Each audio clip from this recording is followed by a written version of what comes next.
సరస్వత్యై నమః. శ్రీ గురుభ్యో నమః.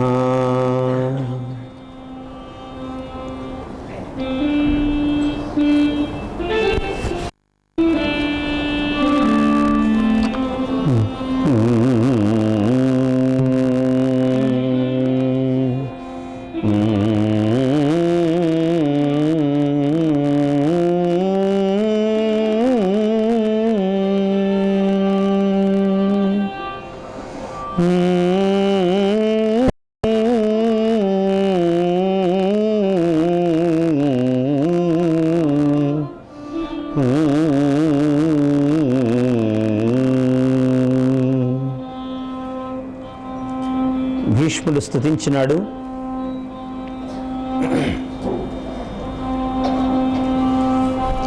ఉత్తరాయణము దేవతలకు పగలు, దక్షిణాయనము రాత్రి.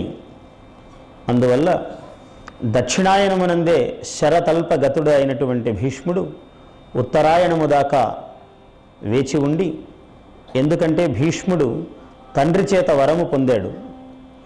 తల్లిని ఆయన కోరినట్లుగా సత్యవతీదేవిని తెచ్చి వివాహం చేశాడు తండ్రికి. దానికి మెచ్చి తండ్రి ఆయనకు వరం ఇచ్చాడు. నాయనా, నీకు స్వచ్ఛంద పరలోక గమనాన్ని ప్రసాదిస్తున్నాను అని ఇచ్చాడు. అంటే నీవు ఇచ్ఛాపూర్ణముగా నీవు ఎప్పుడు సంకల్పిస్తే అప్పుడు వెళ్ళవచ్చు అని అలాంటి వరం ఇచ్చాడు తండ్రి. ఆ వరాన్ని అనుసరించి ఆయన దక్షిణాయనమునందు శరతల్పగతుడు అయినప్పటికీ ఉత్తరాయణము దాకా ప్రాణోత్క్రమణము చెయ్యకుండా ప్రాణములను అలా ఉంచుకుని ఉత్తరాయణములో ఆయన పరలోకానికి వెళ్ళిపోయినాడు. కృష్ణుడు మహాభారత యుద్ధ అనంతరము ద్వారకా నగరానికి వేంచేశాడు. మహాభాగవతంలో ఉన్న చిత్రమైన కథారీతి సంవిధానం ఏమిటంటే చాలా విచిత్రమైనది. మనము కృష్ణ వైకుంఠ గమనము అన్నాను నేను, దాన్ని ఇంకో మాట అనరాదు అని. కృష్ణుడు వైకుంఠం వెళ్ళడంతో భాగవతం ప్రారంభమవుతుంది. తర్వాత ఆయన లీలలన్నీ అభివర్ణనం చేస్తాడు. అంటే కృష్ణుడికి, పరమపురుషుడికి, ఆయనకి జనన మరణములు, జరా బాల్యములు, రాగ ద్వేషములు ఇవన్నీ లేవు. అందువల్ల భాగవత సంవిధానమే ఆ విధంగా వ్యాసుల వారు మొదలుపెట్టారు. ఆ మధురోక్తులు, ఆ నయములు, ఆ దరహాసములు, ఆ దయారసంబులు, ఆ మురిపెంబులు, ఆ తగవులు, ఆ గమన క్రియలు, ఆ మనోహర ప్రేమకరావలోకనము ప్రీతి కనుగొనలేమి మాధవున్ కామినులేల నిర్దళిత కర్ములు యోగులు వాయనీర్తురే. ఎంత అందమైన మాట చెబుతున్నాడంటే, ఆ మహానుభావుణ్ణి కామినుల సంగతి ఎందుకు చెబుతాములే, గోపికల సంగతి ఏం మాట్లాడతాము కానీ, నిర్దళిత కర్ములు, ఎటువంటి కర్మ సంగము లేనటువంటి యోగులు కూడా ఆయన్ని వదలలేకున్నారంటే గోపికల సంగతి ఏం మాట్లాడతాము అన్నాడు. ఆ మధురోక్తులు, ఆ నయములు, ఆ దరహాసములు, ఆ దయారసంబు, ఆ మురిపెంబులు, ఆ తగవులు, ఇలా చెప్పటం అన్నది పోతన గారికి సాధ్యమైనది కానీ మానవ మాత్రుడికి సాధ్యము కాదు. ఆ పరాత్పరుణ్ణి స్వచ్ఛందముగా ఆయన దర్శనం చేశాడు కాబట్టి ఇవి చెప్పగలుగుతున్నాడు. శ్రీమద్భక్త చకోరక సోమ వివేకాభిరామ సుర వినుత గుణస్తోమ నిరలంకృతాసుర రామా సీమంత సీమ రాఘవ రామ. రాముణ్ణి అప్పుడప్పుడు గుర్తు చేసుకుంటుంటాడు పోతన. ఎందుకంటే రామాంకితంబుగా శ్రీమద్భాగవతాన్ని ఆంధ్రీకరించాడు కాబట్టి ఆయన ద్వారకా నగరానికి విచ్చేశాడు కృష్ణ పరమాత్మ. ఆ ద్వారకా నగరానికి విచ్చేస్తే ఎవరెవరు ఎలా ఎలా చూస్తున్నారో ఆయనని ఆ తత్వం అంతా కూడా మనకు తెలియజేస్తాడు. ఎవరెవరు ఏ ఏ విధముగా ఎక్కడెక్కడి నుంచి చూస్తూ ఉన్నారు.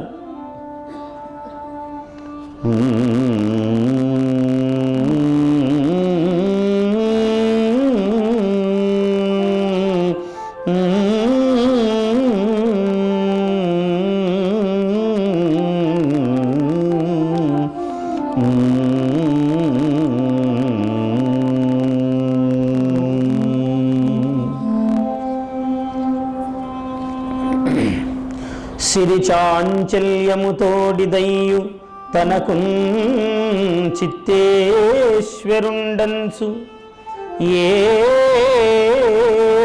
పురుషశ్రేష్ఠు వరించన్ అట్టి పరమున్ బుద్ధిన్ విలోకంబులన్ కరయుగ్మం బులకౌగలించిరి సతుల్ కళ్యాణ బాష్పంబులు ఆభరణ శ్రేణులుగా ప్రతిక్షణ నవప్రాప్త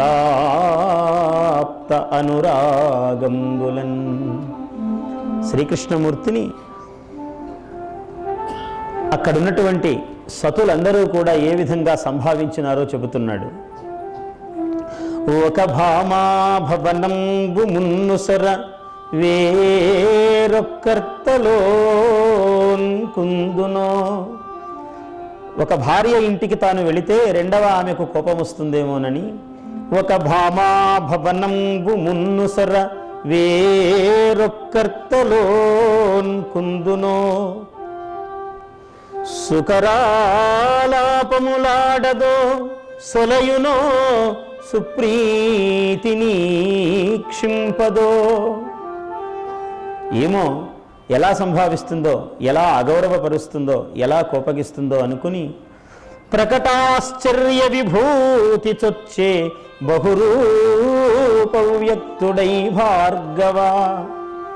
ఒక్కసారే పతి నా ఇంటికే మున్ను వచ్చే ఇదే.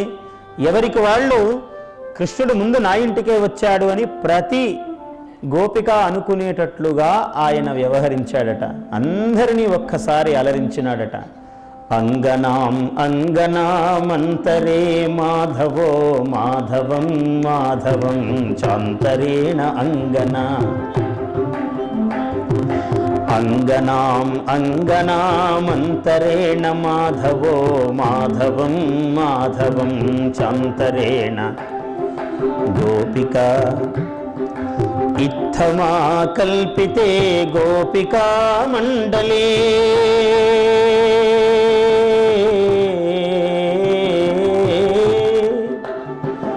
ఇత్తమా కల్పితే గోపికా మండలే సంజగో వేణునా దేవకీ నందనః.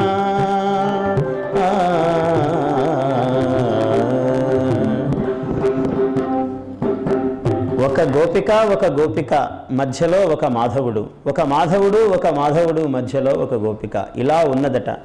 ఇత్తమాకల్పితే గోపికా మండలే సంజగవు వేణునా దేవకీ నందన.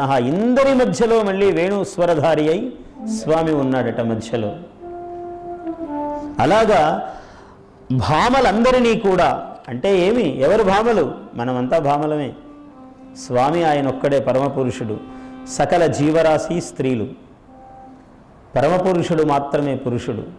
కాబట్టి శృంగారాన్ని అలా చెబితే మనకు బాగా నచ్చుతుందని, మన మనస్సు మెచ్చుతుందని మహాత్ములు అలా పరికల్పనం చేశారు. కాబట్టి గోపికలందరూ జీవులే.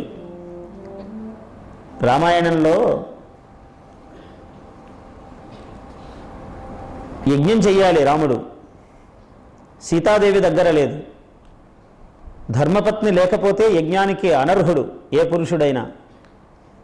ఒక యజ్ఞమునకే కాదు, దాన ధర్మ యజన యాజన ఏ పనులకైనా కూడా ఆమె దానధార ఇలా పోస్తే తప్ప ఆయన దానము ఇవ్వడానికి వీల్లేదు, అది చెల్లదు అన్నారు. అప్పటి ధర్మము ఇప్పటి చట్టము అనుకోండి, ఏదైనా ఒకటే. అందుకని ఆయన బలిచక్రవర్తి దానం చేసేటప్పుడు కూడా విప్రాయ ప్రకటం వృతాయ భవతే విష్ణుస్వరూపాయ వేద ప్రామాణ్య విదే త్రిపాద ధరణీం దాస్యామి తుభ్యం 3 అడుగుల నేలను ఇస్తున్నాను అని అంటే వింధ్యావళి చేరవచ్చి ఆయన భార్య వింధ్యావళీదేవి వచ్చి అలా దానధార పోస్తూ ఉన్నది, దానం చెల్లినది.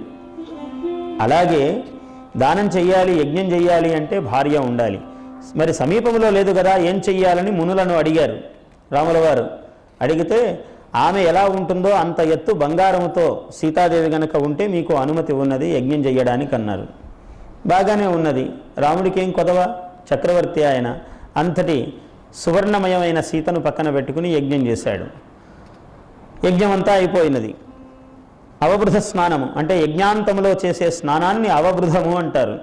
అలాంటి అవబృధ స్నానం అయినది, యజ్ఞము సంపూర్ణముగా సఫలముగా అయినది. అప్పుడు దానం చెయ్యాలి. సరే, అన్ని దానాలు అయిపోయాయి. మరి ఈ స్వర్ణ సీతనేం చెయ్యాలి అంటే బ్రాహ్మణోత్తములకు దానం చేయండి అన్నారు. సరే, బాగానే ఉన్నది. విప్ర హస్త వినిర్ముక్తా, మునులు బ్రాహ్మణోత్తములందరూ దానాన్ని పరిగ్రహించి ఆ దానము తీసుకుంటున్నప్పుడంతా అందరూ మునులు ఏమన్నారంటే దత్తం దశగుణం భవేత్ అని ఆశీర్వదించారు రాముణ్ణి. ఇచ్చినది మీకు 10 అని. ఉట్టి బంగారైతే పర్వాలేదు కానీ ఆమె సీతా మహాతల్లి. అందువల్ల దత్తం దశగుణం భవేత్ అని మునులందరూ ఆశీర్వదించారట రాముణ్ణి. రాముడేం చేస్తాడు పాపం, ఆశీర్వచనాన్ని స్వీకరించాడు. స్వీకరించి మరి దత్తం దశగుణం అంటే ఒక్కొక్కరు తీసుకున్న ప్రతి వాళ్ళు 10 అన్నారు రాముడికి. అందుకని పాపం 1000 సంఖ్య అయిపోయింది. దానికోసం ఒక అవతారమే ఎత్తవలసి వచ్చినది ఆయన. ఆ అవతారానికి బహుపత్నీత్వము అవతార ధర్మ విరుద్ధము కాబట్టి మరో అవతారాన్ని ఆయన ఎత్తవలసి వచ్చింది. అదిగో ఆ మునులందరూ కూడా ఒక ఆశ్లేషాన్ని కోరారట రామచంద్రులను. అడవికి వెళుతూ ఉంటే, మహాత్మా నీ విరహాన్ని మేము భరించలేం, మేమందరం వస్తామన్నారట.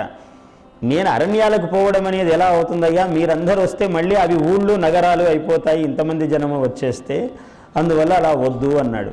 కనీసం నీ ఆశ్లేషం ఇమ్మని అడిగారు, నీ కౌగలి ఇమ్మని అడిగారు స్వామిని. తథాస్తు, ఈ జన్మకు సాధ్యము కాదు, మరో జన్మలో చూద్దామన్నాడు. ఇగో ఈ బాకీలన్నీ తీర్చుకోవడానికి మళ్ళీ అవతారం ఎత్తాడు. అవన్నీ జరుగుతూ ఉన్నాయన్నమాట ఇక్కడ.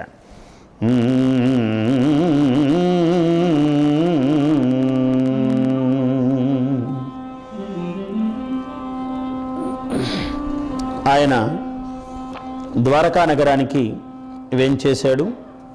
ఇక్కడ మనం విదురుడు తీర్థయాత్రలను ముగించుకొని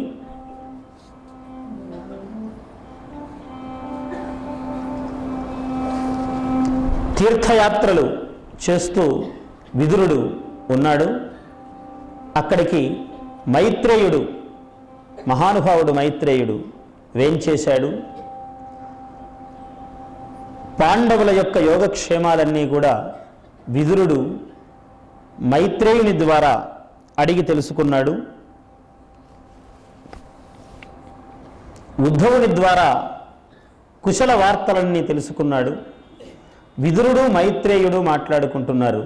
మైత్రేయుడు చాలా మహానుభావుడు. విదురుడు ఎవరయ్యా? మాండవ్య మహాముని శాపం వలన యమధర్మరాజు విదురుడుగా పుట్టాడు.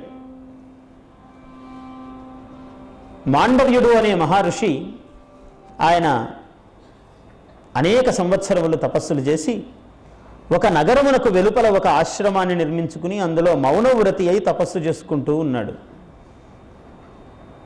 ఆ రాజు రాజభవనంలో దొంగలు పడి ఆ ఆభరణాలన్నీ దొంగలించుకొని పరిగెత్తిపోతూ ఆ ఆశ్రమం దగ్గర ఆ ధనాలన్నీ పడవేసి తప్పించుకుని వెళ్ళిపోయారు. భటులు వెంటబడితే భటులు వెతుక్కుంటూ వచ్చారు. ఇక్కడ ఆయన ఆశ్రమ ద్వారములో నిశ్చలముగా మౌనవ్రతి అయి ధ్యానంలో తపస్సు చేసుకుంటూ ఉన్నాడు. ఏమయ్యా, ఇక్కడ దొంగలు వచ్చారు అని అడిగారు. ఆయన ఉలకలేదు, పలకలేదు. ఎప్పుడైతే ఉలుకు పలుకు లేదో అక్కడ వస్తువులు, ఆభరణాలు, నగలు అన్నీ కనపడుతున్నాయి. ఈతడే దొంగిలించి ఇవన్నీ చేయించాడు అని అనుమానం వచ్చి ఆయన్ని తీసుకువెళ్ళారు. తీసుకువెళ్ళి శూలము వెయ్యడము, కొరత వెయ్యడం అంటారు. ఇది ఒక రకమైన శిక్ష. అంటే శూలమునకు గుచ్చి హింసించడం, అలాంటి శిక్ష వేశారు ఆయనకి.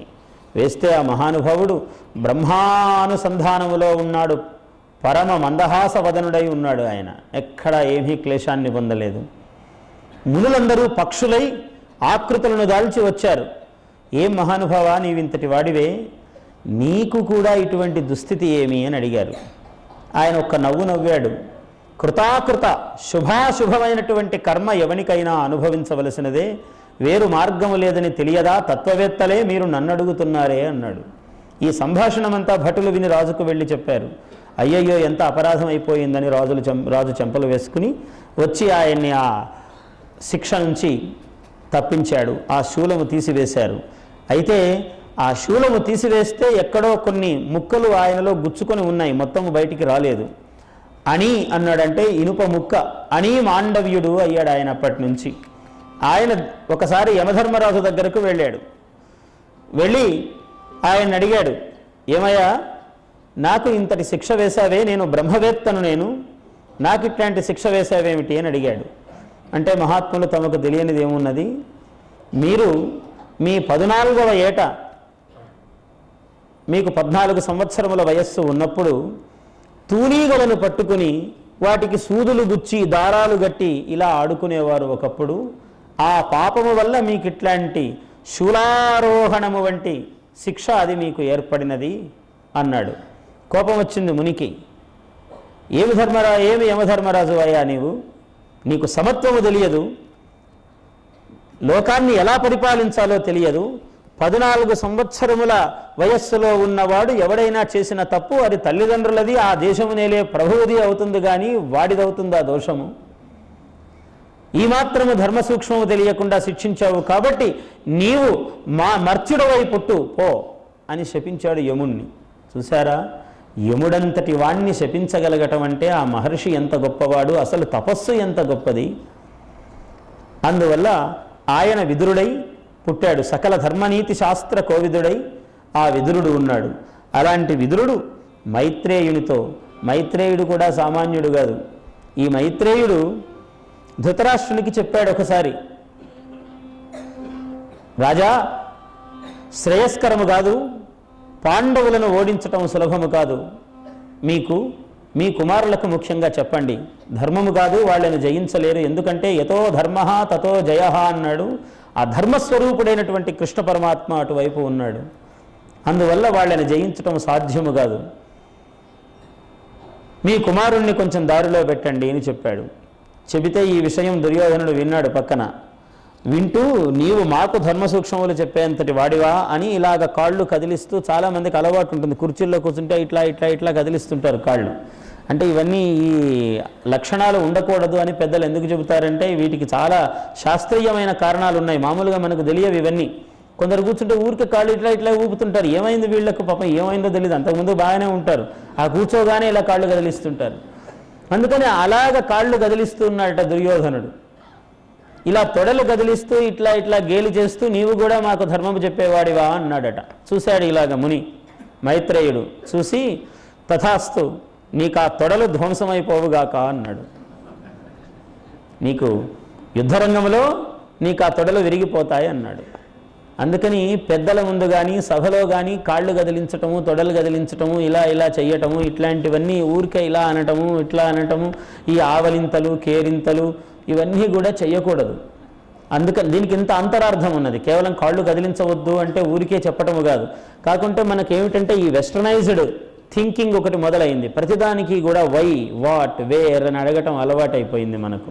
చెబితే తప్ప వాడు పని చేయడు, వినడు చెబితే తప్ప. ఎందుకంటే మన వాళ్ళు చాలా సూక్ష్మమైన విషయాలు చెప్పలేదు, విను ఎక్కువ మాట్లాడకన్నారు. ఎంతో అర్థం ఉంటేనే చెబుతామయ్యా ఒక విషయము, అన్నీ నీకు చెప్పేటట్లు ఉండవు, విను నీకే మంచి జరుగుతుందని చెప్పారు. అంతే తప్ప అంధత్వము మూఢత్వము అందులో లేదు. సరే ఏమైనా అలా అన్నవాడు మహానుభావుడు. అందువల్ల ఆ విదుర మైత్రేయ సంవాదము చాలా గొప్పది. భాగవతంలో ఇద్దరు మహాతత్వాన్ని, ప్రపంచం యొక్క తత్వము పరమేశ్వరుని యొక్క తత్వమును భావిస్తున్నారు ఇద్దరూ కూడా. ఆయన ధారణ ఏ క్రియ నిలుచును ధారణకే రూపము ఎద్ది ధారణయనగా ధారణ పురుషు మనోమల మేరీతి హరించు నాకు నెరిగింపగదే. ధారణం అనేది ఎలా ఉంటుంది? ధారణ అంటే ధరించటం. ఆ ధారణ అనేది ఎలా ఉంటుంది మహాత్మ, నాకు అది విశదీకరించు అని అడుగుతుంటే ఆయన చెబుతున్నాడు, భగవంతుడైన హరి విరాట్ విగ్రహంబునకు ఆ భగవంతుని యొక్క విరాట్ స్వరూపం అన్నాడు. ఈ విరాట్ స్వరూపము మన శరీరము కూడా. భగవంతుని యొక్క తత్వాన్ని మనం అనుసంధానం చేసుకోవాలి. విరాట్ విగ్రహంబునందు భూత భవిష్యత్ వర్తమానంబైన విశ్వంబు విలోక్యమానంబగును. ధరణీ సలిల తేజస్సమీరణ గగన అహంకార మహత్తత్వంబులనియడి సప్త ఆవరణంబుల చేత పంచభూతములు, అహంకారము, మహత్తు ఈ 7 ఇవి ఆవరణములుగా ఉన్నాయట ఆ పరాత్పరుని యొక్క శరీరమునందు. ఆవృతంబగు మహాండ కోశంబైన శరీరంబునందు ధారణాశ్రయంబైన వైరాజ పురుషుండు వెలుంగొందుచుండును. ఆ విరాట్ వైరాజ పురుష కశ్చన మూల పురుష, మూల పురుషుడున్నాడు అన్నాడు. ఆ వైరాజ పురుషుండు తేజరిల్లు. ఆ మహాత్మునికి పాదమూలంబు పాతాళంబు, పాతాళమే ఆయన పాదములట. జఘనంబు మహీతలంబు, పాదమూలంబు పాతాళంబు, పార్ష్ణిభాగ పాదాగ్రభాగంబులు రసాతలంబులు. రసాతలము అనే లోకములు పార్ష్ణిభాగములు అంటే మడమలు. అవి పార్ష్ణిభాగ పాదాగ్రభాగంబులు రసాతలంబులు. గుల్భంబు మహాతలంబు. గుల్భము అంటే కొంచెము పైభాగము. అక్కడి నుంచి అంటే భగవంతుణ్ణి అభివర్ణించేటప్పుడు పాదముల నుంచి శిరస్సు దాకా వర్ణించాలి. మానవులను వర్ణించేటప్పుడు శిరస్సు నుంచి పాదాల దాకా అభివర్ణనం చెయ్యాలి. ఇది సాహిత్య మర్మము. పార్ష్ణిభాగ పాదాగ్రభాగంబులు రసాతలంబులు, గుల్భంబు మహాతలంబు, జంఘంబు తలాతలంబు, జానుద్వయంబు సుతలంబు. జానువులు అంటే మోకాళ్ళు.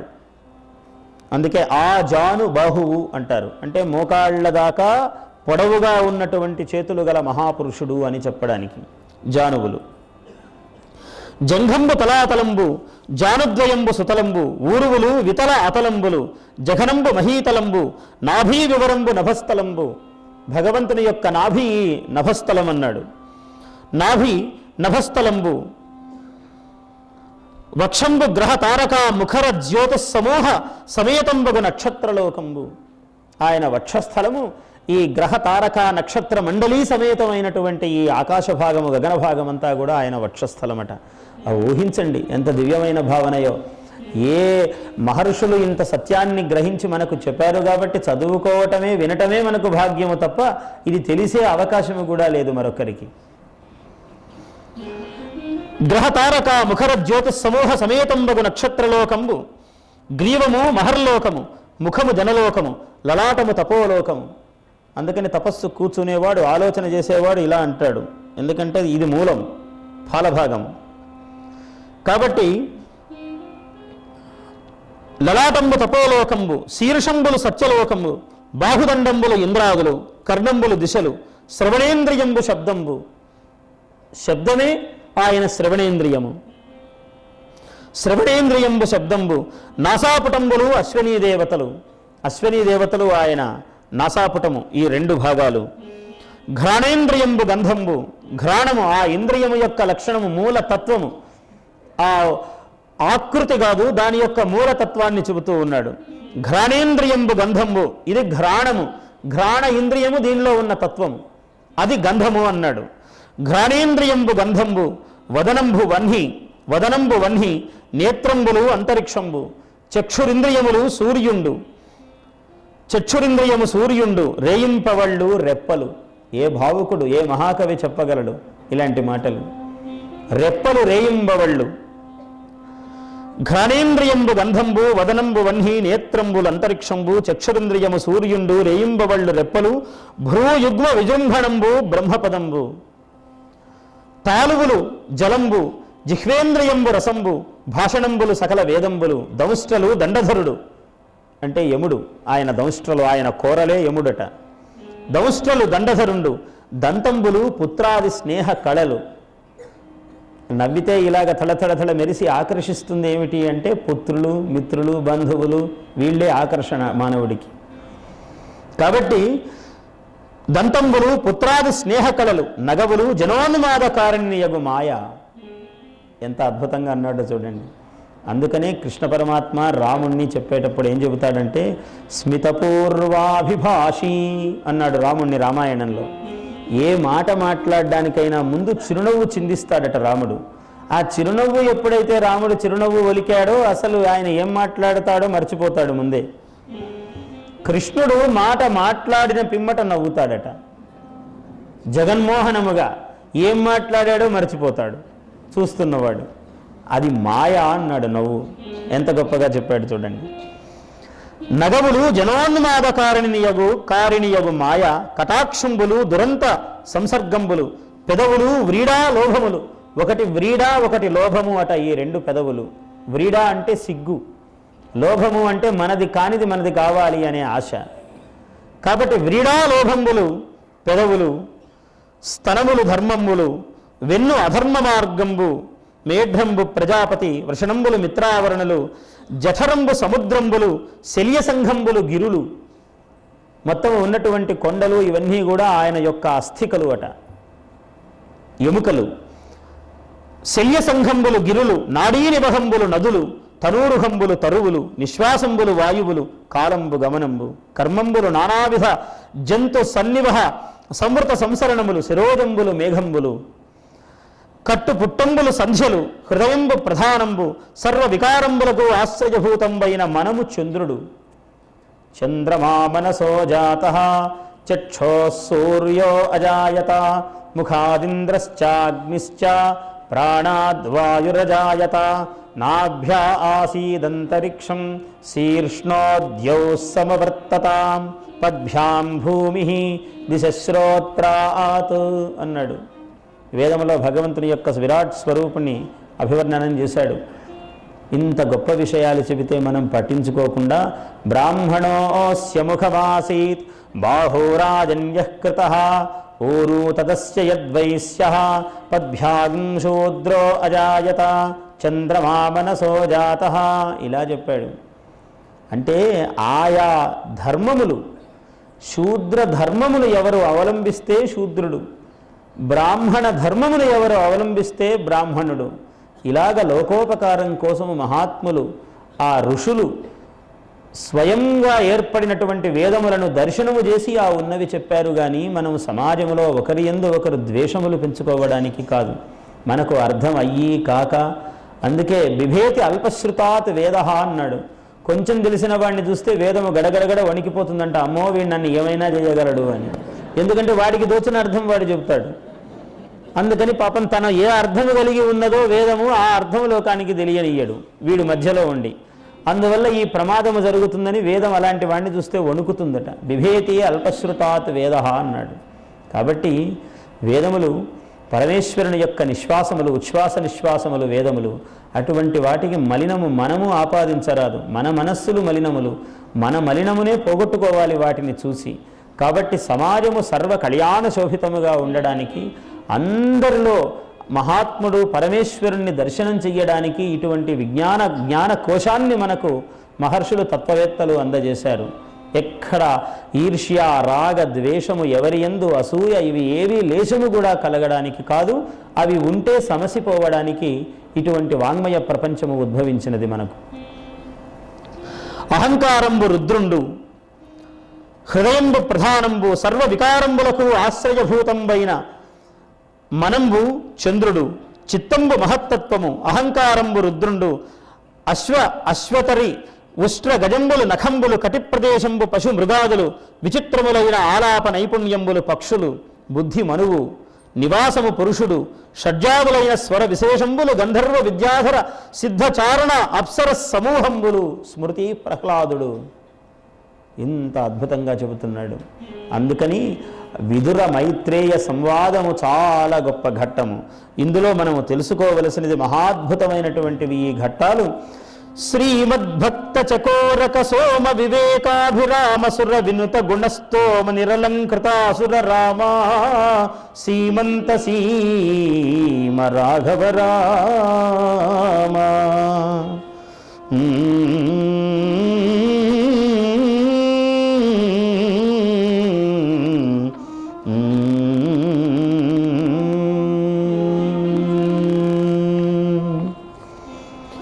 పరమేశ్వరుని యొక్క లీలలను గుర్దిగుర్చి పరమ సుందరముగా మనకు భాగవతములో అందజేశారు. ఏమిటి ఈ భాగవతంలో ఉన్న విచిత్రమైన ఆ నడకయే అటువంటిది. ఇక్కడ చెబుతాడు మనకు, కృష్ణుడు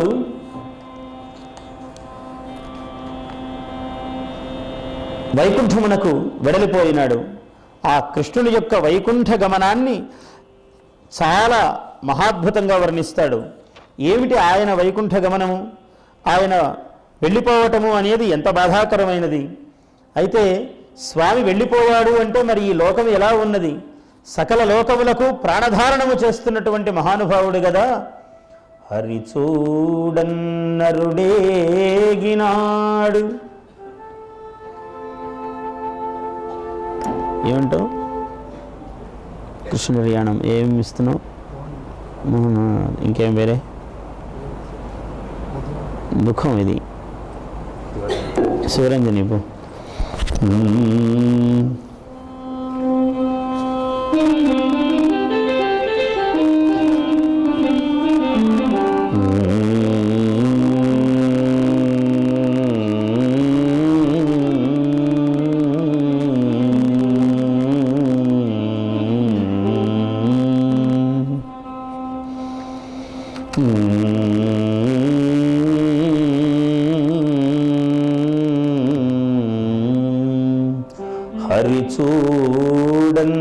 హరిచూడన్నరుడేగి నిలలేడయ్యంగదారాడు కాలరులెవ్వారును. ధర్మరాజు చింతిస్తూ ఉన్నాడు. మహావిష్ణువును చూసి వస్తానని వెళ్ళినటువంటి అర్జునుడు 7 నెలలైనది ఇప్పటికీ తిరిగి రాలేదు. ఏమైనదో తెలియదు, ఏమి జరిగినదో తెలియదు అని విచారగ్రస్తుడై కూర్చున్నాడు. సమద లోలస్వాంతులై యాదవులు సహజముగా లోలస్వాంతులు. వాళ్ళు మనస్సు స్థిరమైన చిత్తం కలిగిన వాళ్ళు కాదు, వాళ్ళు చంచల స్వభావులు. ఏమో ఏం చేశారో, ఏమి జరిగిందో, ఎలా ఉన్నదో అని బాధపడుతూ ఉన్నాడు. ఆయన ఆలోచిస్తూ ఉండగా అర్జునుడు రానే వచ్చినాడు. అర్జునుడు వచ్చి కనపడగానే అడుగుతున్నాడు ఈయన, అన్నా ఫల్గుణ భక్త వత్సల, ఓ ఫల్గుణ,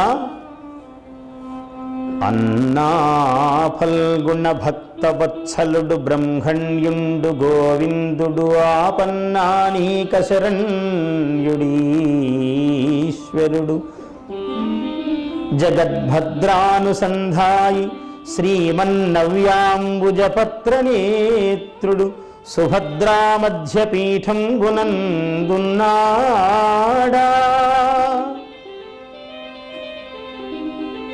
శ్రీమన్నవ్యాంబుజపత్రనేత్రుడు సుభద్రా మధ్యపీఠం గునందు ఉన్నాడా. సుఖి అయి ఉత్సాహి అయి ద్వారకన్, ఆయన ద్వారకలో సుఖంగా ఉన్నాడా అని అడుగుతున్నాడు సాభిప్రాయముగా, సాకాంక్షముగా. ఎప్పుడూ నీ మొగము చిన్నబోదు. మున్నుగ్రాటవిలో సుయోధనుని కోసము కాలకేయులను పరిమార్చిన నాడు, సుయోధనుని కోసము గంధర్వులతో పోరాడిన నాడు, మున్ను ఉగ్రాటవిలో ముక్కంటితో పోరాడిన నాడు, ఏనాడు కూడా కన్నీరెన్నడు తేవు తండ్రి చెప్పుమా కళ్యాణమే చక్రికిన్. ఏనాడు కన్నుల నీళ్లు తేవు నీవు, కన్నీరు పెట్టని వాడివి, కంట తడిబెట్టని వాడివి. ఎందుకు ఇవాళ నీ ముఖము మ్లానమైపోయినది? వీడితివో, ఆడిన మాటను తప్పినావా?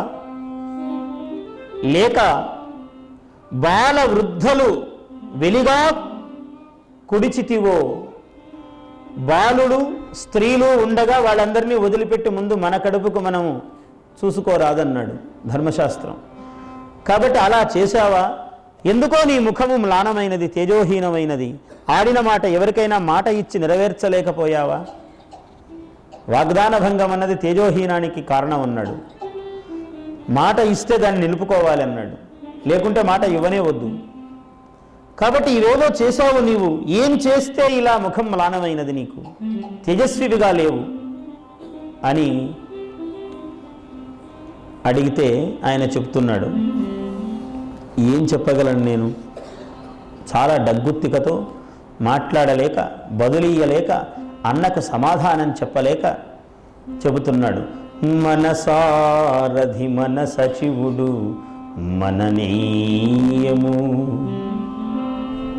మన సారథి, మన సచివుడు, మన నెయ్యము, మన నాథుడు మనల విడిచి చనియ మనుజాధీశ, విడిచి వెళ్ళిపోయాడు మహానుభావ. ఏం చెప్పమంటావు నన్ను? ఏ మహానుభావుని దయతో స్వయంవరములో ద్రౌపదిని సాధించుకున్నాము, ఏ మహానుభావుని దయతో ధర్మ విజేతలమై మనము రాజ్యాన్ని పొందగలిగి ఉన్నాము, ఏ మహానుభావుని దయతో మనము గాలి పీలుస్తున్నామో, నీరు త్రాగుతున్నామో, అన్నము తింటున్నామో, అటువంటి మహానుభావుడు లేడు అని చెప్పడానికి నాకు దుఃఖముగా ఉన్నది. భూదేవి దుఃఖిస్తున్నదట ఒకవైపు.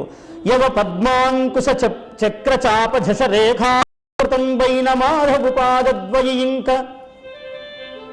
భూదేవత దుఃఖిస్తున్నదట. ఏమిటి అంటే, యవ పద్మ అంకుశ చక్ర చాప ఝష రేఖాలంకృతంబైన మాధవు పాదద్వయి. ఆయన పాదముల యందు ఈ చిహ్నాలు ఉన్నాయట. యవరేఖ, చక్రరేఖ, అంకుశరేఖ, ఝషరేఖ. ఝషం అంటే పెద్ద చేప. చక్ర, యవ పద్మాంకుశ చక్ర చాప ఝష రేఖ అలంకృతంబైన మాధవు పాదద్వయి. ఆయన రెండు పాదములు ఇంకా నా శరీరము మీద మోవవు గదా అని భూదేవత దుఃఖిస్తున్నదట. అలాగే ఇటువంటి మహానుభావుడు మనను విడిచి మనను చనియ మనుజాధీశ. ధర్మరాజు అన్నాడు, ఒక్క క్షణము పాటు దుఃఖం కలిగిన మహానుభావుడు కాబట్టి అందుకనే ధర్మరాజుకు యుధిష్ఠిరుడు అని పేరు. యుధి అంటే యుద్ధము వచ్చినప్పుడు స్థిరముగా ఉండేవాడు అని. ఏమిటి యుద్ధం అంటే? ఎవరో కత్తి పట్టుకుని యుద్ధం చేయవలసిన పని లేదు. మనస్సంఘర్షణము కూడా యుద్ధమే. అవి ఎప్పుడు వచ్చినా ఆయన మహాస్థిరంగా ఉంటాడట. అప్పుడు ఆయన చెబుతున్నాడు, వ్యాసభాగవతంలో చెప్పాడు, కంటకం కంటకేనైవద్వయం చాపీషుతుస్సమం. కంటకం కంటకేనైవద్వయం చ అపీషుతుస్సమం. మహానుభావుడైనటువంటి శ్రీకృష్ణునికి నేను నీవు అన్న భేదము లేదు అన్నాడు. ఎలాగా అంటే చెబుతున్నాడు, మనం దారిలో వెళుతుంటాం, నడుస్తూ ఉన్నప్పుడు ఒక ముళ్ళు గుచ్చుకుంటుంది మన కాలికి. గుచ్చుకుంటే అక్కడ ఏమీ సాధనం లేదు, ఇంకో ముళ్ళు తీసుకుంటాం మనం. ఆ ముళ్ళుతో గుచ్చి నెమ్మదిగా ఇలా తీసేస్తాం లోపల గుచ్చుకున్న ముళ్ళును. తీసివేశాక లోపలి ముళ్ళును తీసివేయడానికి సాధనముగా ఉపయోగపడ్డ ముళ్ళును కూడా మనం తీసివేస్తాం. ఇది ఉపయోగపడింది కదా అని దగ్గర పెట్టుకోము, దీన్ని కూడా పారవేస్తాం. అలాగే ఈ భూభారాన్ని తగ్గిస్తాను అని భూదేవికి ఆయన వరం ఇచ్చాడట. మహానుభావ, ఈ పాపభారాన్ని మోయలేకపోతున్నాను నేను అని మొరపెట్టుకున్నది భూదేవి మహావిష్ణువు దగ్గరకు వెళ్ళి. నీకెందుకు, నేను వస్తున్నాను కదా, అవతరిస్తున్నాను, నీ భారాన్ని తగ్గిస్తాను అన్నాడు. ఆ భారాన్ని తగ్గించటంలో ప్రణాళికలో భాగముగా ఆయన రాయబారానికి వెళ్ళాడు. తిరుపతి వెంకట కవులు మహాద్భుతంగా వ్రాశారు. రాయబారానికి వెళ్ళినవాడు వాళ్లకు ప్రియోక్తులు హితోక్తులు చెప్పాలి కానీ అహితమైన మాటలు మాట్లాడాడు కదా అండి. ఏమన్నాడు? జెండాపై కపిరాజు ముందునే సితవాది శ్రేణియున్ బూంచినే దండం బున్గునితోను చందనము మీదన్నారి సారించి గాంధీవంబు ధరించి పల్గునుడు ఈ మూకంచెండుచున్నప్పుడు ఒక్కండును నీమర ఆలకింపరు కురుక్ష్మానాథ్ సంధింపగన్. కురుక్ష్మానాథ సంధింపగన్, నీ మూకను చెండుతూ ఉన్నప్పుడు నీ మొర ఎవ్వరూ ఒక్కడు కూడా ఆలకించడు సుమా, నీ ఇష్టం ఏమైపోతావో చూడు అన్నాడు. అంటే ఎవడైనా పౌరుషవంతుడు అవునా అట్లనా అయితే సంధి చేస్తానని అంటాడా? ఏమైతే అదే అయింది, యుద్ధమే కానీ అంటాడు. ఆయన ఫలము అదే కాబట్టి, ఉద్దేశం అదే కాబట్టి, రాయబారానికి ప్రయోజనం అదే కాబట్టి రాయబారము. చాలామంది రాయభారం అంటుంటారు, అక్కడ ఒత్తు లేదు, రాయబారమే అది. ఇప్పుడు మహాభారంలో 18 పర్వతాలు ఉన్నాయి అన్నాడట ఒక ఆయన. అలాగా ఏది ఎక్కడుండాలో అదే అక్కడుండాలి, ఇది అటు అది ఇటు తిరగబడరాదు. అంటే మహాభారతమే 18 పర్వాలే, అంటే భారము కాదు పర్వతాలు కాదు. అలాగా రాయభారం అంటుంటారు, అది చాలా మంచిది అని. ఇంకా వింటుంటాం లోకంలో ఆయన ఆంజనేయ స్వామి ఘోటక బ్రహ్మచారి అంటుంటారు. ఎంత తప్పో అర్థము కాదు పాపం వాళ్లకు. ఘోటకుడు అంటే అదేదో పదం బాగుంది కాబట్టి ఆ ఘోటక అంటే చాలా గట్టి బ్రహ్మచారి అనే ఉద్దేశంలో అంటుంటారు వాళ్ళు. ఘోటక అంటే కపట అని అర్థం. కపట బ్రహ్మచారిని ఘోటక బ్రహ్మచారి అంటారు. చాలామంది ఏం చేస్తారు, ఘోటక బ్రహ్మచారి ఆంజనేయ స్వామి అంటాడు. ఏం చెప్పాలో అర్థం కాదు పాపం. అందుకని ఇంతమంది అభిజ్ఞులు మీరందరూ ఉన్నారని చెబుతున్నాను. ఇంకెప్పుడైనా ఎవరైనా మాట్లాడితే మీరు చెబుతారు కదా వాళ్ళకని. కాబట్టి ఘోటక అని అనరా, శబ్దాన్ని ఎక్కడ ప్రయోగించాలో ఏకశబ్ద సుష్ఠు ప్రయుక్త స్వర్గే లోకే కామధద్భవతి అన్నాడు. ఏముందండి, just language, just for communication అనే ఫ్యాషన్ వచ్చేసింది మనకి ఈరోజు. ఏముందండి, ఏదో భావం తెలపడమే కదా భాష అంటే. అంత ఎందుకు నాయన, కడుపు నిండడానికే తిండి అని తినటం లేదే. దోశ అన్నావు, వడ అన్నావు, పూరి అన్నావు, ఇంకా ఉప్మా అన్నావు, ఏమేమి పేర్లు పెట్టావో చెప్పడానికి లేదు. ఇన్ని విధాలు తింటున్నావు, పొద్దున తిన్నది రాత్రికి తినవు, రాత్రికి తింటే మళ్ళీ తినవు, ఇంటికి వచ్చినప్పుడంతా ఏం చేసావు, అప్పుడే కొత్త పదార్థం అని అడుగుతున్నావు భార్యను. ఆమె మళ్ళీ ఆమె మహాసాధ్వీమణి కాబట్టి నీ వ్యవహారం మొత్తం తెలుసు కాబట్టి ఆమె పొద్దునదే మళ్ళీ రాత్రికి అటు ఇటు పెనం మీద వేసి మళ్ళీ పెడుతున్నది. పాపం తెలియకుండా మనవాడు చూసి ఇదేదో చాలా బాగుంది, ఏం చేసావు అన్నాడు. ఆ బాగుందిలే, ఇదే చేస్తా రోజు అంటుంది కదా ఆమె. ఎవరి తెలివి వాళ్ళది. అలాగా మనకు ఆహారానికే ఇంత వైవిధ్యము కావాలని మరి భాషకు వైవిధ్యం వద్దు. ఎందుకు వద్దు? మనకు సోమరితనము. ఎక్కడ రాధా రాధా అంటాడు, వీడికి అనరాధా అనిపిస్తుంటుంది. రాధా అని పలుకు రాదు, రాధా అంటుంటాడు. ఎక్కడ ఒత్తులు లేవు, పొల్లులు లేవు, షకారాలు లేవు, శకారాలు లేవు, అన్నీ ఒక్కటిగా చేసేసారన్నమాట. ఈ రోజుల్లో ఎక్కడ చూసినా కూడా అలా మాట్లాడటమే ఒక సొగసు, ఒక సోకులా అయిపోయినది. అలా కావద్దు. భాషే దాని గొప్పతనం, దానికి ఉన్నది. అందువల్ల ఆయన చెప్తున్నాడు, కంటకం కంటకేనైవ ద్వయం చాపి ఈషితు సమం.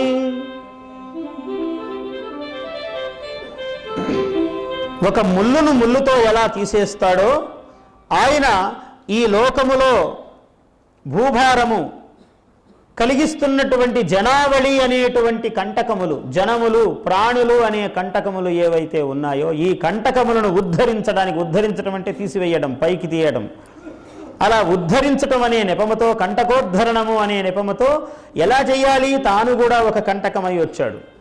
అంటే ఒక కృష్ణుడు అనే ఒక కంటకము, ఒక రూపాన్ని ధరించి వచ్చాడు మానవాకృతిగా ఈ లోకానికి. వచ్చి అన్ని కంటకాలను తీసేశాడు. అందరినీ ఉసుగొల్పాడు, వీళ్లను ఉసుగొల్పాడు, వాళ్ళను ఉసుగొల్పాడు. ధర్మరాజు మాట విని రాయబారానికి పోతున్నట్టుగా చేశాడు. నీ అభిప్రాయమేమని అందరినీ అడిగాడు. భీముడు మొహమంతా ఇలా చేసుకున్నాడు, ఎర్రగా కందగడ్డలాగా. నన్ను మళ్ళీ అభిప్రాయం కూడా అడుగుతావా అని ముఖం ఇలా చేసుకున్నాడు.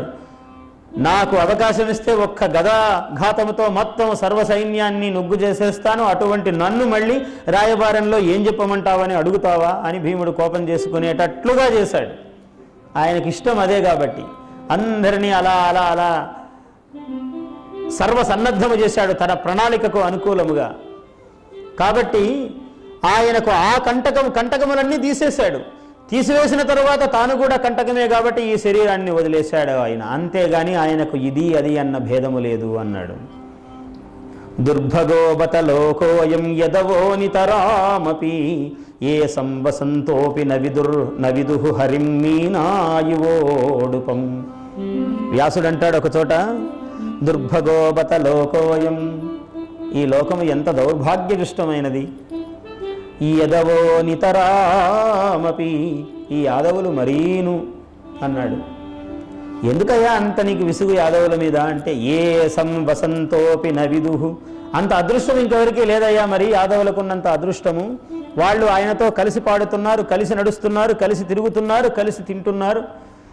ఇన్ని ఉంటూ వీరు ఈయన అని తెలుసుకోలేకపోయారు. చూసావా, అయ్యో ఎంత దయనీయము యాదవుల స్థితి అన్నాడు వ్యాసుడు. ఏమిటి ఉదాహరణ చెప్పాడు కింద. ఏం వాల్మీకి కాదు సులభంగా ఇలా అనగానే అలా మనకు అర్థమైపోవడానికి. ఆయన వ్యాసుడు ఒక అద్భుతమైన ఉపమానం చెప్పాడు కింద. హరిం మీనా ఇవోడుపం, ఒక చిన్న మాట. హరిని తెలుసుకోలేకపోతున్నారు, చేపలు చంద్రుణ్ణి ఎలా తెలుసుకోలేకపోతున్నాయో అన్నాడు. సామానాధికరణ్యమే లేదు అంటే కామన్ ప్లాట్ఫామ్ అన్నమాట. అప్పుడప్పుడు ఇంగ్లీష్లో చెప్తే కానీ అర్థం కాదు. ఏ విషయం అయినా కూడా సులభంగా తెలిపే భాష అదొకటే మనకు. అందువల్ల సామానాధికరణ్యము అంటే అది ఏ ఊరు అని అడిగితే ప్రమాదం. అందువల్ల కామన్ ప్లాట్ఫామ్ అంటే ఇది మనకు బాగా తెలిసిన వ్యవహారం. There is no common platform at all అని అంటుంటాం మనం ఆల్ ద టైం, కాబట్టి అది తెలుస్తుంది మనకు. ఒక సమానాధికరణ్యము లేదు, ఒక వేదిక లేదు ఈ రెండింటికి. ఎందుకంటే చంద్రుడు గగనములో ఉన్నాడు, చేపలు సముద్రంలో ఉన్నాయి. ఏమిటి దీనికి దానికి అంటే, పౌర్ణమి నాడు పున్నమి నాడు 16 కళలతో చంద్రుడు వెలుగొందితే సముద్రము ఉత్తుంగ తరంగాలతో ఎగిరిపడుతూ ఉంటుంది. ఈ ఎగిరిపడేటువంటి సముద్రములో గుండ్రంగా ఉన్నటువంటి చంద్రుడు ప్రతిబింబిస్తూ ఉన్నాడు. ఈ ప్రతిబింబము అలల కదలికలకు ఒకసారి ఇలాగా ఒకసారి ఇలాగా పొడవుగా ఒక ఆకారం ఏర్పడుతూ ఉన్నది.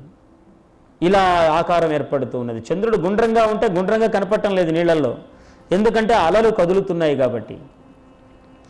ఆకారము చెదిరి పొడవుగా కనపడుతూ ఉన్నాడు.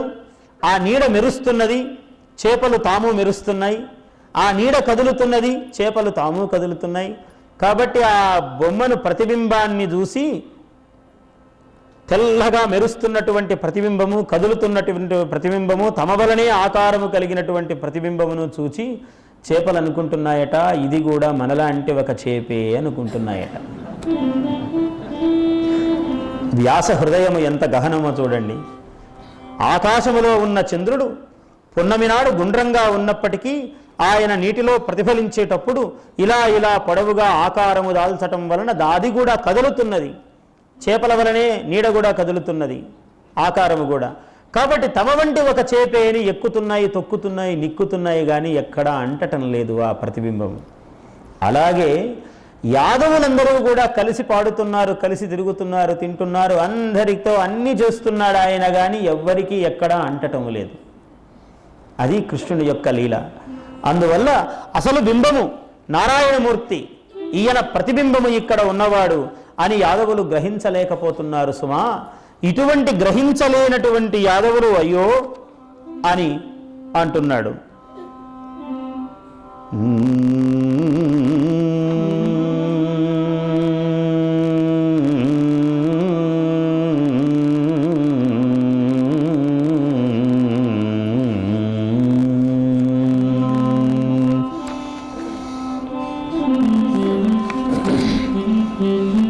భగవత్ తత్వాన్ని తెలుసుకోవడానికి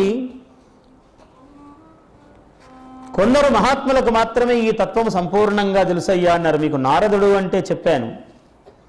ఎందుకు అంటే నారదుడు నారం దదాతి ఇది నారదః అన్నారు. నారదుడు జ్ఞానప్రదాత కాబట్టి ఆయనకు ఆ తత్వము తెలుసు అన్నాడు. నారదుడికి తెలుసు, ఇంకెవరికి తెలుసు? ఆ నారదుల వారు కూడా తత్వం ఎక్కడ తెలుసుకున్నాడు అంటే సనక సనందనాదుల దగ్గర తెలుసుకున్నాడట. ఆ నలుగురు సనక సనందనాదులు మహాత్ములు వాళ్ళు ఎవరు అంటే సనకుడు, సనందనుడు, సనత్సుజాతుడు, సనత్కుమారుడు, వీళ్ళు నలుగురు. కాబట్టి సనక సనందనాదులు అని అంటుంటారు. ఈ తర్వాత ఇద్దరిని ఆది శబ్దము చేత చెబుతూ ఉంటాడు ఎక్కడ చూసినా కూడా.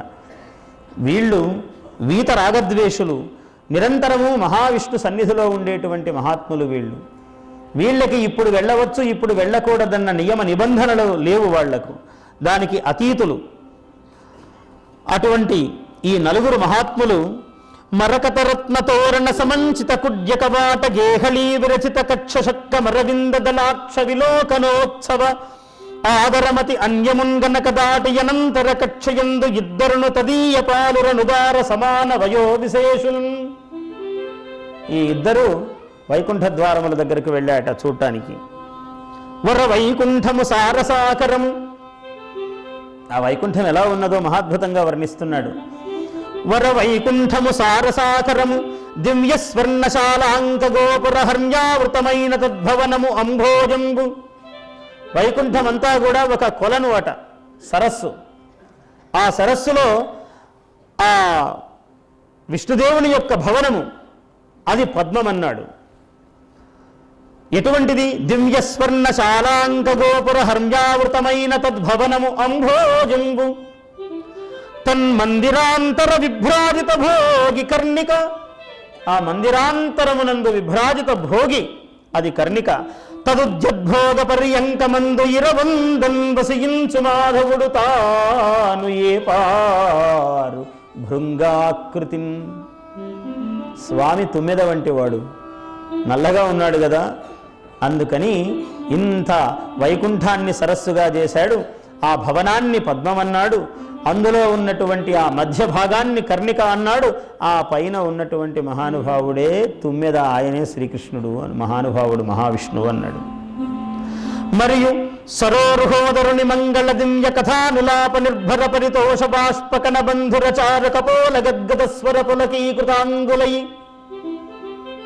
అది వింటే స్వరము, గద్గదము, పులకితము ఇవన్నీ వచ్చేస్తాయిట ఒక్కసారి ఆ మహానుభావుని యందు మనస్సు లగ్నం చేస్తే.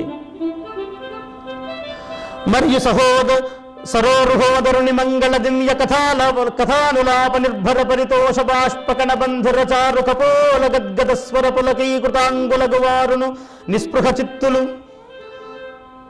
అహంకరణ విదూరులు ఉందురు సుకర్ములు ఉండెడు పుణ్యభూములన్. ఈ మహాత్ములు అలా ఉంటారట. హరిచే పాలితమైన కాంచన విమానారూఢమైనట్టి సత్పురుషానీకము చేతనర్చి విభవాపూర్ణ ప్రభావోన్నతింకర ముప్పారు తదీయ ధామము జగత్కళ్యాణమూర్తులు మునీశ్వరులు అర్థిన్ నిజ యోగ శక్తి పరితోష స్వాంతులై చచ్చరన్. పరమున్ అనంతున్ భక్త పరిపాలున్ సుహృత్తమున్ విష్ణున్ ఈశ్వరేశ్వరున్ భజింపగోరి అనివారణ ఇందరుదేర ఇచ్చరున్ భరిత ముదాత్ములై కొలువ పాయక తద్భజనాంతరాయ తత్పరమతి మాకునిప్పుడు అరిపడ్డ దురాత్ములనేడు కంటిరే. జయ విజయులిద్దరూ అడ్డుపడ్డారు, లోపలికి పోవడానికి వీల్లేదు. ఇప్పుడు స్వామివారిని చూడడానికి వీల్లేదు, వారు ఏకాంత సేవలో ఉన్నారన్నారు. ఏకాంత సేవలో ఉన్నా పర్వాలేదు, మేము వెళ్ళవలసిందే అన్నారు. అలా కుదరదు, ఇప్పుడు వెళ్ళడానికి వీలు లేదన్నారు. ఓహో, ఏమి గర్వం రా మీకు! సనక సనందనాదులు జయ విజయంజూచి మీ మనంబుల స్వామిహితార్థంపై నిష్కపటవర్తనులమైన మాబోటుల హరివృత్తింగల ఇతర జనంబుల భవత్సదనంబు ప్రవేశింతురోయను శంఖం చేసి కొందరు ప్రవేశింపంచేయుటయు కొందరు వారించుటయును దౌవారిక స్వభావంబని వారింపతలంచితురేని ప్రశాంత దివ్య మంగళ విగ్రహుండును గత విగ్రహుండును భగవంతుండును విశ్వగర్భుండును అయిన ఈశ్వరుండు ప్రాప్యంబును ప్రాపకంబును ప్రాప్తియును. అది వాళ్ళ స్థితి, మానసిక స్థితి. ప్రాప్యము ఆయన, ప్రాపకము ఆయన, ప్రాప్తి కూడా ఆయన. ఈ తత్వం ఎరిగిన వాళ్ళు కాబట్టి మీరు అడ్డు పెట్టడానికి వీలు లేదన్నారు. వాళ్ళు ఒక దివ్య మాలాధారులై ఉన్నారు, భగవంతుని యొక్క అనుగ్రహ మాలలు ధరించి ఉన్నారు.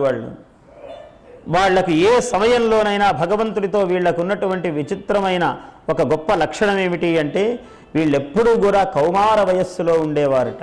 వాళ్లకు వయస్సు ఎప్పుడూ పెరగదు, అంతే వయస్సులో ఉంటారు. నిరంతరము దిగంబరులు వాళ్ళు, నిరంతర పుణ్య సువాసనాభరితులు వాళ్ళు. అలా నడుస్తుంటే పుణ్య గంధము అలాగ వస్తూ ఉంటుందట. యథా సంపుష్పితస్య వృక్షస్య దూరాద్ గంధో వా ఆతి ఏవం పుణ్యస్య కర్మణో గంధో వా ఆతి అన్నాడు వేదములో. యథా సంపుష్పితస్య వృక్షస్య, బాగా విరగకాచినటువంటి సుపుష్పితమైనటువంటి వృక్షము ఎలా అయితే సువాసనలు దిశాంతముల యందు వెదజల్లుతుందో, అలా పుణ్య కర్మలు ఆచరించిన మహనీయుని యొక్క కీర్తి పరిమళం అలా దిగంత వ్యాప్తం అవుతుంది అన్నాడు. అందువల్ల సుకర్మలు సత్కర్మలు ఆచరించమని మానవులకు ఉపదేశం చేస్తున్నారు. ఇటువంటి మహాత్ములు శ్రీ లలనేశ్వర దర్శన లాలసులయ్యేగు బుధలలాములను అతి దుశ్శీలత తద్వచన ప్రతికూలమతిం పోవకుండ కుటిలాత్మకులై వాళ్ళు వారించినారు వెళ్ళడానికి వీల్లేదని. సరే శపిస్తున్నారు. మహాకాశంబునందు ఘటపటాద్యాకాశంబులు వేరులేక ఏకం వైతోచ చందంబున మనం చెప్పుకున్నాం. మహాకాశము, ఘటాకాశము, గృహాకాశము, పటాకాశము ఏమిటి అని. ఈ మహాకాశములో ఎలా అయితే ఘటపట ఆకాశములు వేరై లేవో అలా మేము వేరై లేము ఆయనతో. అయినా మీరు గుర్తించలేకున్నారు అజ్ఞాన వశము చేత, మాయావశము చేత. మహాకాశంబునందు ఘటపటాద్యాకాశంబు వేరులేక ఏకం వైతోచ చందంబున విద్వాంసులకు వారు అమ్మహాత్ముని సకల ఆత్మభేదరహితముగా పొడగందురు అదియునుగాక లోకమందు రాజులు సాపరాధులైన కింకర జనంబులనాజ్ఞాపించు చందంబున ఈశ్వరుండు దండించునో అను భయంబునం చేసి వారించితిమి అని తలంచితురేని. ఒకవేళ మహావిష్ణువు మమ్మల్ని, ఆయన లోకలోకేశ్వరుడు, సకల లోకైక చక్రవర్తి కాబట్టి ఆయన మమ్మల్ని దండిస్తాడేమో అపరాధానికి అని మమ్మల్ని అడ్డగిస్తున్నారేమో. అలా కాదు. భూసర వేషధారులమైన మాకును, బ్రాహ్మణ వేషధారులమైన మాకును, వైకుంఠనాయకుండైన సర్వేశ్వరునకును భేదంబు లేదు. ఆ లోపల ఉన్నటువంటి లోకేశ్వరేశ్వరుడికి మాకు భేదము లేదు. శంకసేయం పని లేదు ఇట్లగుట ఎరిగి మందబుద్ధులరై మమ్ము వారించిన అనుచిత కర్ములకు మీరలు మదీయ శాపార్హులగుదురుగాన భూలోకంబునన్ కామక్రోధ లోభంబులను శత్రువులు బాధింపన్ పుట్టుడు అని శపించిరి. మీరు కామక్రోధ లోభమోహ మదమాత్సర్యాదులన్నీ వీటన్నింటి చేత పరివృతులై పీడింపబడేటట్లుగా అటువంటి అవతారములు జన్మలు మీరు ఎత్తుదురుగాక పో అని శపించారు వాళ్ళు. వరయోగీశ్వరులారా మమ్ము మది నొవ్వన్మీరలిట్లన్న నిష్ఠుర వాక్యంబులకింక మీ మనములన్ శోకింపగారాదు. సత్పురుష శ్రేణి పరాభవించిన వృధాభూతాత్ములన్ మమ్ము మా దురితం వింతకు తెచ్చ మీద శుభముందుకుందుమే మారయన్. మహాత్ములైన మిమ్మల్ని నొప్పించినందుకు మాకు తగిన శిక్ష పడినది అని పాద నమస్కారములు చేస్తున్నారు. మీ కరుణావలోకన సమేతులగా మము చేయ చిత్తముల్ తూకనినేని మా చనువు ద్రోజక ఈదగు లోభమోహముల్ గైకొని పుట్టుచోట నవకంజ దళాక్షుని నామ విస్మృతిన్ వైకునకుండ చేయుట శుభంబగు మీది మదీయ జన్మముల్. మేము ఎంత దౌర్భాగ్యమైన జన్మలు ఎత్తినా మీ అనుగ్రహముతో ఒక్క చిన్న దయ మా వైపు చూడండి. అట్లా పుట్టినప్పటికీ అరిషడ్వర్గముల చేత బాధింపబడినప్పటికీ మేము శ్రీహరిని మరవకుండా ఎప్పుడూ ఆయన్ని ధ్యానించే అనుగ్రహాన్ని మాత్రం